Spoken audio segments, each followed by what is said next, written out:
David Spark for the CISO series. I am here at Blackhat 2025 in Las Vegas, Nevada. I got to talk to a bunch of very experienced security professionals about what it's like being a security professional, but more importantly, when you're dealing with stuff when the shit hits the fan.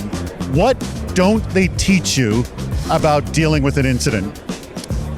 The panic of it all. Stress, the level of stress that you're going to deal with from senior executives who don't have a friggin' clue about what the actual problem is. You don't know, and it's stressing them out. It's chaos at the highest level. People got scared. People very scared during the incident. There's a whole psychological component to it that I think needs to be taught. Remain calm and focus on the issue at hand. Take a break, a couple hours, maybe a day. And then also the stress from, how am I going to communicate this? They don't teach you how to communicate. What to say, to whom to say, in what language to use. Should we go public with this? Should we not? Who do we involve? Who do we wake up? Not all stakeholders want or need the same level of detail in the information. What gets most organizations in trouble isn't the remediation, it's the communication.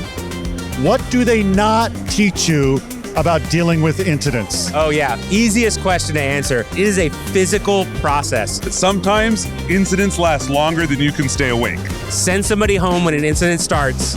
Let them rest so they can come back. If you're the person who has to go away, how well do you sleep? It's gonna take a long time. For the next quarter, the next 6 months, you're dealing with the incident.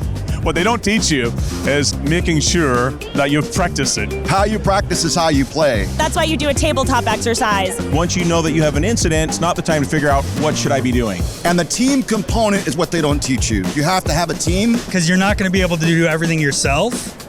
The fog of war.